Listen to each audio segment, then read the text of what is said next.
So can you tell me what your company is doing? So at BLUJ, we are building vertical takeoff and landing aircraft for passengers and cargo. When you say vertical takeoff and landing aircraft, it's like a helicopter. I want to grow really big, really fast. Whom should I ask investment for? Then if you want to go really big, really fast, you can go for... Okay, how do you validate an idea without investing money? Without building a company, how will I be able to know whether it works or not? Should I go all in or not? Should I take money from my parents or not? Like many students might think about product is the company, but product is only a part of the company. When should I approach the investors? It all depends, right? Whom should I approach for money, for implementing my idea and at least building MVP? Shouldn't take money from anyone. Hello everyone. Today we have with us Amar sir. So he has done his bachelor's in Hyderabad and master's in US, and he has worked for many companies, and currently he has founded a company called BLUJ Aerospace, and lot of you must be having lot of questions about how to start a startup, how does this investments work, how to build it, how to structure the organization, and finally how to make it a unicorn or even achieving your goal. So there must be a lot of questions like this for you. So this session I will try to ask him, because he has already founded a company and he has raised 18 crores, and now he is going to raise, I think, 100 crores. So lot of lot he has got lot of experience in the world of startups, and he is the best person to tell us about how a student can start now and build a company right when he is in his college. That is what the intention of this video is. Okay, so hello sir. Yep. Thank you. So yeah, so and you know him already, right? I don't want to I don't have to introduce him to you. So let's talk about Amar sir. So, sir, first tell me, as a student, I have an idea and I have to implement it. It is going to cost me money. And as a student, I don't have money. Whom should I approach for money for implementing my idea and at least building MVP, minimal viable product? So, whom should I take money? Should I take money from parents, or should I take money from friends, or should I take money from these relatives? So what do you suggest? Shouldn't take money from anyone. I would say uh, it it really depends on the idea or the segment or the sector or the problem that they wanted Let to us say I solve. have a terrific idea. Right. So I think now, at least in this world, with all the tools that are available for students, and universities or colleges are having a lot of these tools available for students and student versions of everything, right? Uh, I think they should put a lot of effort on validating their idea without even investing a single rupee. Okay, how do you validate an idea without investing money?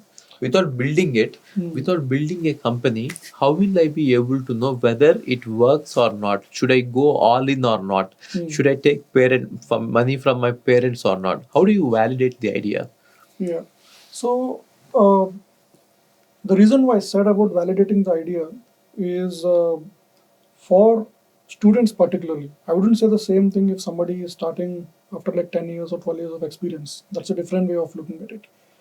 But when we are students, uh, the like many students might think about product is the company, but product is only a part of the company, right? Of course, great products build great companies. That is true.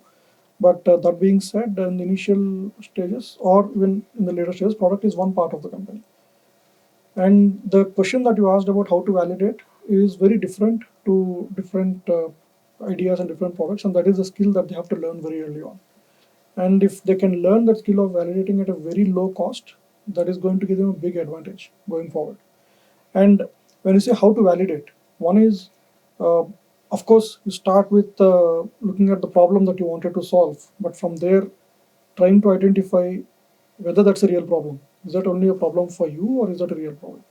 And there are, of course, exceptional cases where uh, the problem that entrepreneur could see, where customers cannot see, and was able to drive that whole sector These are of course cases like that, but in general, if we see, we should be able to talk to people around and see what they think about it. And there are very subtle things here. One is, when you talk to people, you should know about yourself. Are you the kind of person where if you talk to 10 people about your idea and 8 people say no, are you straight away saying this is a bad idea and I'm not going to do? That is one kind of perception. Or when you talk to people, you say that 8 people say no, and then you think deeper and see that these people are not really getting what I'm trying to say. So let me anyway go and build it. Or sometimes you take, Drop down the idea. yeah, but in that journey you actually learn about what kind of a person you are, what an entrepreneur you are. So if you are someone who's dropping an idea when 8 or 9 people say no, then I don't think you are set for being an entrepreneur. You are more good for doing like larger things which are already established and running. But if you are a guy who takes that input and from that input, if you can kind of refine your thoughts, refine your idea to make it more viable while taking those inputs and not really losing the track of what you're really trying to solve, if you can kind of refine that, then you are set for being a different kind of an entrepreneur, right? So you learn about yourself in that. And now building an MVP is very cheap. Like particularly, I would say, if somebody in college, let us say they say that they wanted to build something. I'll give you an example. One of the students approached me with an idea saying that he wants to build a company called Book My Purohit. Hmm. Book My Purohit, Right. where they will register all the Purohits. Purohits means Brahmins, I you know, understand. right? So let us say tomorrow I have a event at my home. Let us say it is Satyanarayan Vratam or maybe housewarming. Hmm. Now I need a Purohit. I don't know where to go. They will go to my app and they will search that there are many Purohits over there and they will book one of the Purohit. Hmm. Now for this idea, for from a student, what should be the steps? What do you suggest him to do now? I think this idea, I would say, is easy to validate than many other ideas, because So what would you say? Will you say yes to this idea or no to this idea? if I were giving suggestions, I wouldn't say yes or no. I would say go out and try, and because So by try, what do you mean to say? so let us say if you're So should they build a small website and have very less number of purohis and then just go to market with that right, and then see how it works? Is that what either you that suggest? or even before that, try to uh, like get yourself out there saying it doesn't have to be even a website. Okay. On phone they can book. Okay. Right, that's easiest. So I'll tell you a great example here, which was quite intriguing for me also when I saw that. There is a company called Red Cabs in Coimbatore. You must be knowing that, right? Red cabs. Red Cabs. Okay. In Coimbatore, when Uber and Ola were at their prime, they couldn't really get into Coimbatore, and I mean everybody was very happy with Red Cabs. Red Cabs didn't have an app. It was started by I think 21, 22-year-olds brothers. It never had a website back then. All it was is you call us, you tell where you are, we'll send you the cab. And they did it so well, they executed it so well that people were happier with them than Uber and Ola. And how did they market themselves? How do people know that they have to call this number? I didn't really study a lot about their journey, but this was just one example I could think of when you asked me about where they can start it. But here, since talked about marketing, I think they can try because Google Ads, can we put it Google Ads and then spend some money, very little money? That I would say is even next step. Okay. What they can initially do is, particularly Purohits, right? Uh, Everybody within the family needs them. So I think easily you can make a list of 200, 300 people. If there are 2 or 3 founders among them, it's no big deal to make a list of 1,000 people, I would say. 1,000 Purohis? No, 1,000 customers. 1,000 customers? Or potential customers. So Okay. try to reach out to them initially, saying just give us a call, we'll get you Purohit in. Basically, you think something to do with the business model? No, since he said how they can market and how they can really initiate, right? So this is one way I can think, because there is no investment there. Just have to make list of people, make calls to them, and you should be. So this is where I said you should be open to, out of these 1,000 people among the founders network, be it family, friends, and everyone. You should be open to like few of them saying this is such a stupid idea. That is where a lot of people shut it when like Okay. to pick up. So it And all depends on your conviction rather than exactly, others yeah, intuition or exactly, others prediction. absolutely. Okay. Because if you ask me, I don't even know if that will be a successful model or not, because I But we can try it. So can try. you're saying that if I have the idea of Book My Purohit, if there are three co-founders, let us say, then among them they will be having 1,000 people. Yeah, They should call up everyone and say that, hey, we have Purohits with us. If you want them for any puja, you just call us. Call on callers. this number. That is the first step. Yeah, Then you mean to and maybe that they can smartly time it during the festive seasons. festive season or during marriage seasons. So you can time it that way. I got it. Yeah. So now let us say we have good number of people approaching us. What is the next step? So then I think the moment you see that there is a good product market fit, right? So your service is going to be like, if you reach a point where you're able to serve only less customers than how much demand you're getting, I think that is when you can really look at expanding into So the website second or step would be building the website. building the website. Second step, I would say. Building the website and Website or app, or even that is when you can even go for Google Ads. Because this is one thing I learned from I think one of an entrepreneur talking about a food startup, where he said ads actually work great when there is already some traction. traction. So Let us people, say we have the traction. As I told you, now Book My Purohit has done really well in phone calls. okay, Now we are going to build the website. right, Now my question is, should I actually go for investors at this phase, ask for money, or should I bootstrap and let us say there are three founders, all three or four should sit and build the website, or should they hire a team and do the building of the website? When should I approach the so it investors? all depends, right? What is the kind of company that you wanted to build? I told you the So kind of company, right? no, when I say kind of company, that is an idea. What you said is now the problem you're trying to solve. The idea is what you said. But when I said about the company, is it something that you're building for your own, like a lifestyle business, where you wanted to take it to maybe like a certain scale where founders make good money just by growing slow and they're happy with it? That is fine.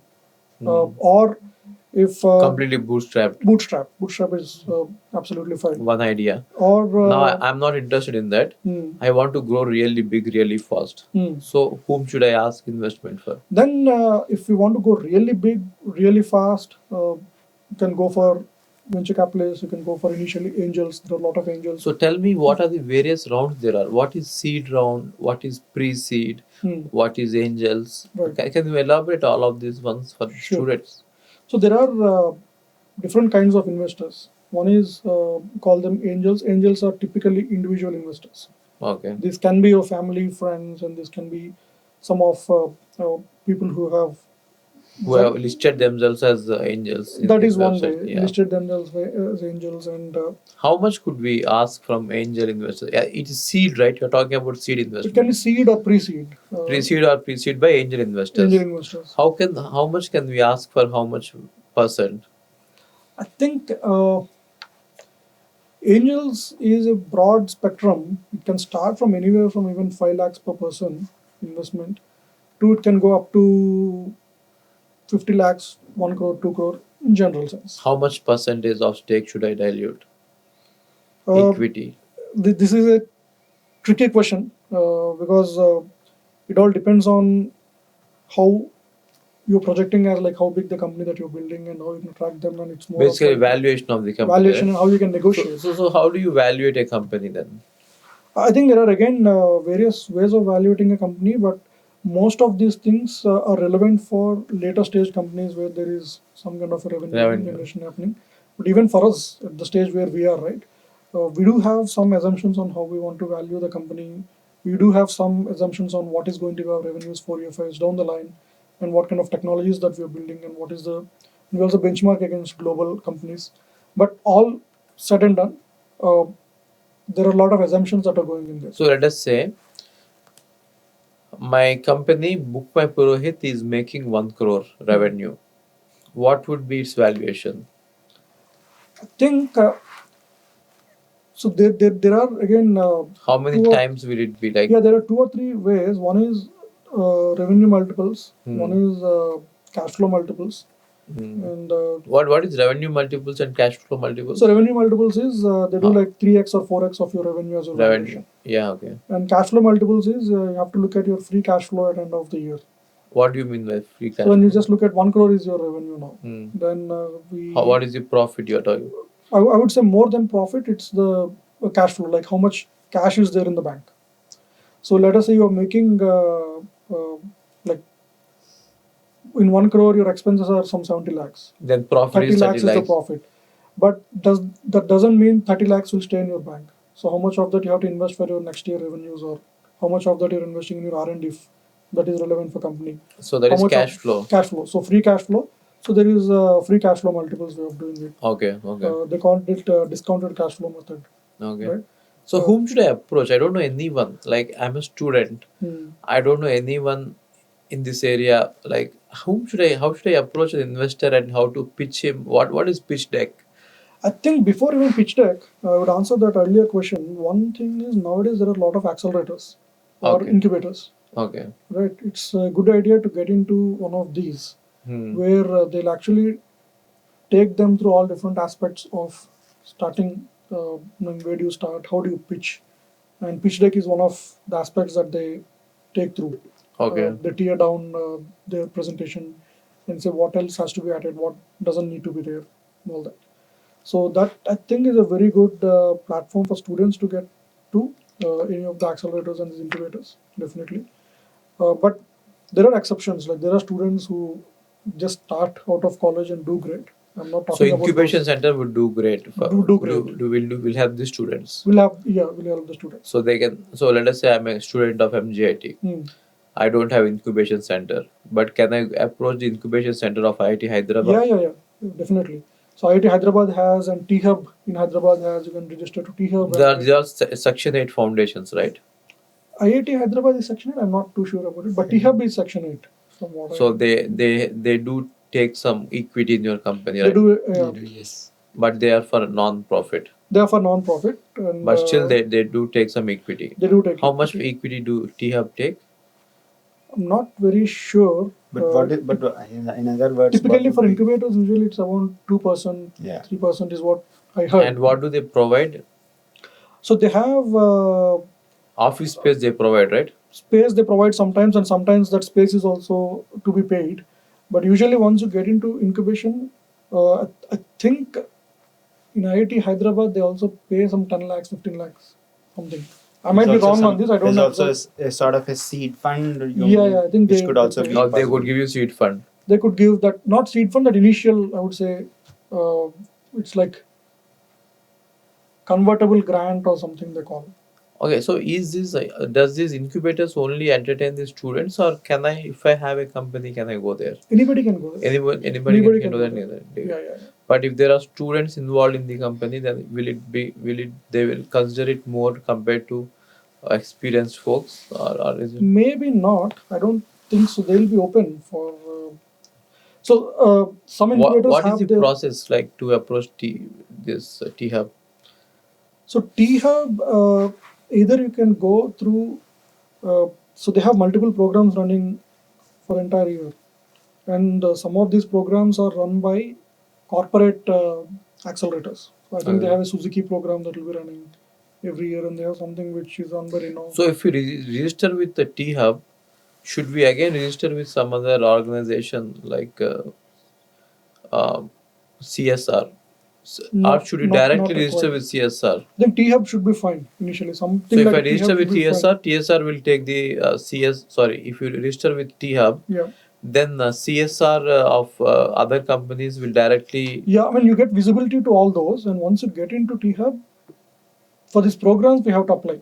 because they shortlist Okay, we had to all apply then applicants. okay. Yeah. So which means we are registering for T-Hub as well as for the CSR fund grants from companies. Yeah, so usually more than grants, I would say those will be accelerators, like a 6 month, 4 month, 6 month, 3 month, 4 month incubators, where they'll take through the journey of taking that idea and refining that idea is something that can be sold to investors. Okay. And finally, most of these incubation programs or accelerators will have a demo day.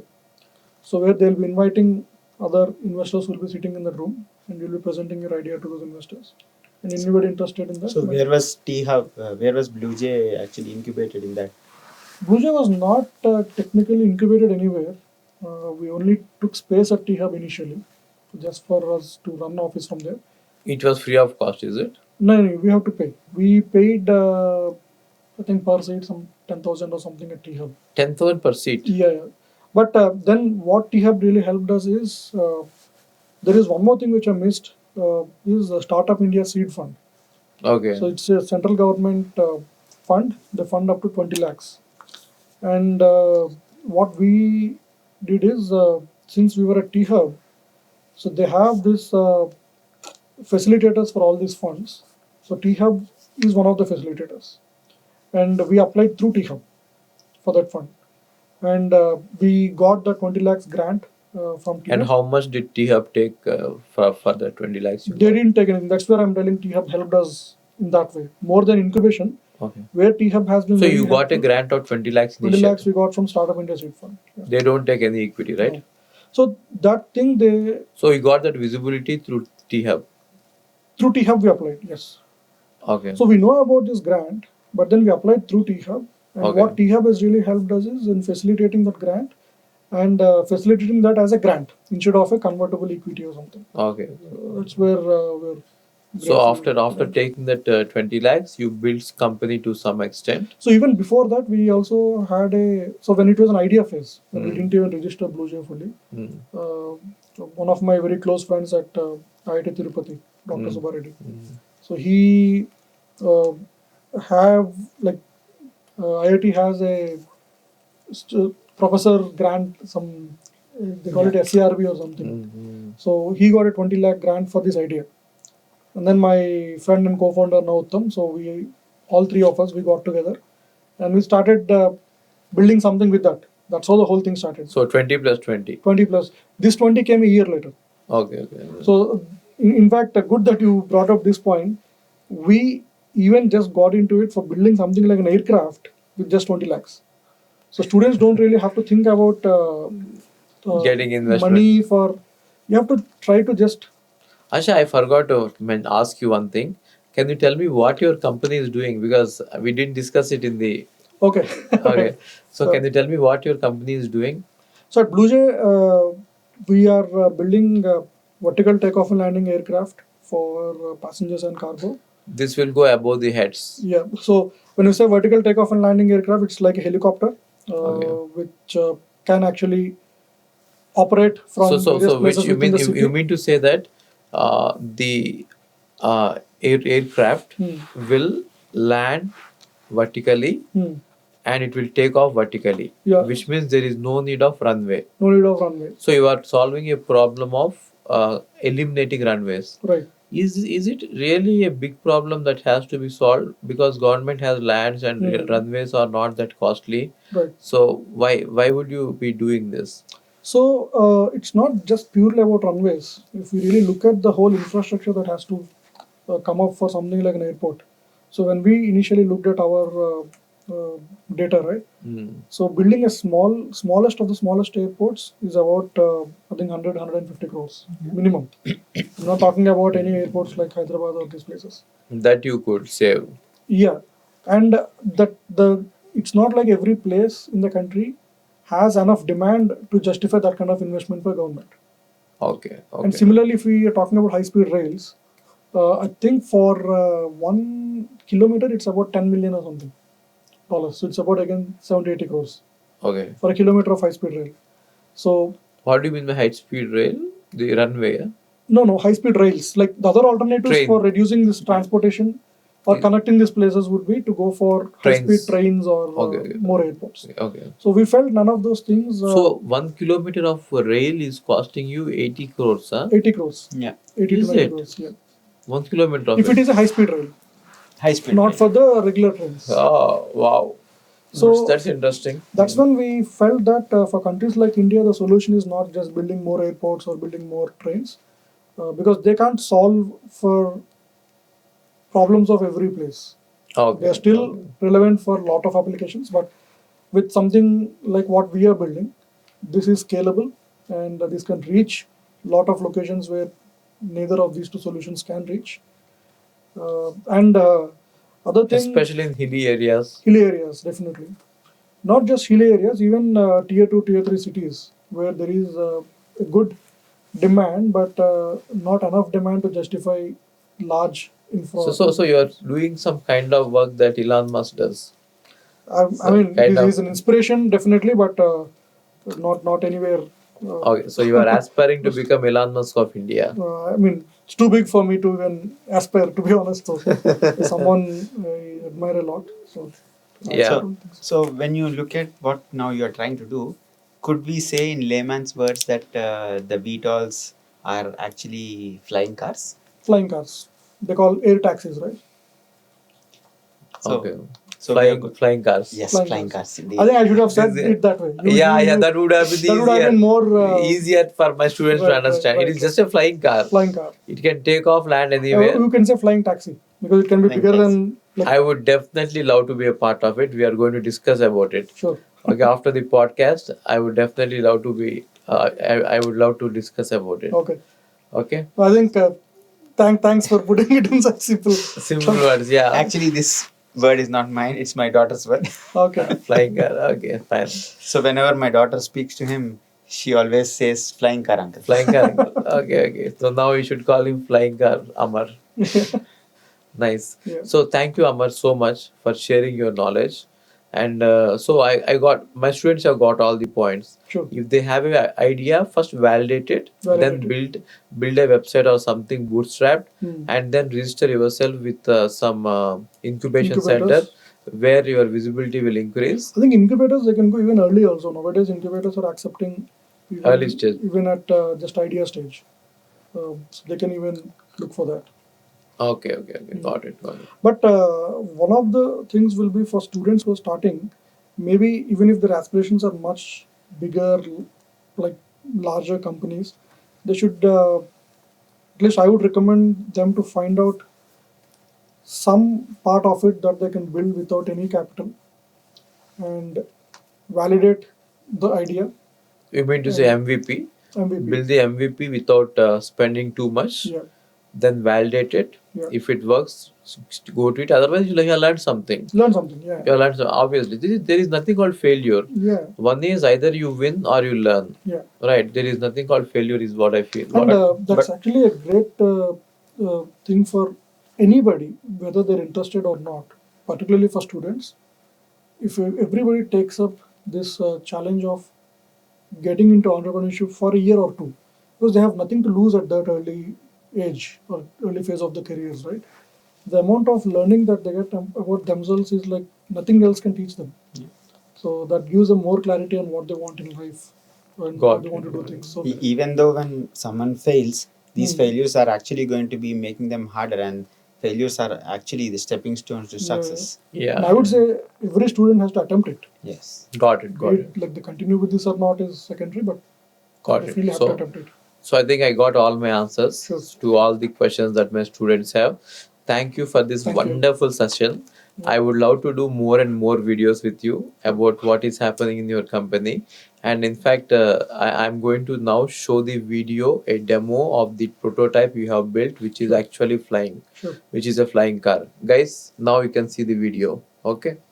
So Thank you. thank you so much, sir, for coming down. My pleasure. Yeah. Thank you. So, thank you so much for coming. Thank you. No, thanks for And inviting me. educating us, sir. Thank you. Hi, if you want to take my GATE classes, we go to the website ravindrababuravula.in and you are going to see all my GATE classes available there. Okay. So coming to the classes, they are all recorded. Why am I doing recorded? Why am I not doing live classes? Is I have thousands of students registering for my courses every year. But then if I conduct a live class, only 20 or 30 people will be there. 20 or 30, that's it. Maximum is 40 I had. The reason is live classes are little bit wasting your time. See, you cannot watch a live class at 2x speed. You have to watch at the pace at which I teach. Generally, I will be very, very slow while teaching. So, if you can go through the live classes, you can watch them at 2x speed and you can complete the syllabus very fast. 400 plus hours content is there for GATE. And if you are going to watch them at normal pace, it will take 400 hours. But if you watch it at 2x speed, it will take just 200 hours, right? So if you want any of my GATE classes, GATE Computer Science or GATE DA, the price is just 10,000 rupees. It is very, very reasonable for the kind of quality we provide. We have test series, we have doubt sessions, we have videos, we have lecture notes for everything. Even you don't have to write any lecture notes. I will provide you lecture notes for every subject. You just have to sit back, watch the videos at 2x speed and revise the notes. Short notes will be provided, long notes will be provided, formulas will be written in a separate notes. Everything will be there provided to you. You don't have to work hard. And coming to, if you are planning to go abroad, we also have study abroad program. You can go through my number. My number is on WhatsApp. My WhatsApp number is in the website. If you are planning to do masters abroad, that is a very good choice. It is better than doing masters in India. So if you are planning to go abroad, we will help you out right from taking the passport to getting the visa, US visa, right? So we will help you out in the entire process. Okay. So do visit the website, see what is happening there. Even DSA course is there for 5,000 rupees, which is both in Python and C++. Okay. So thank you so much.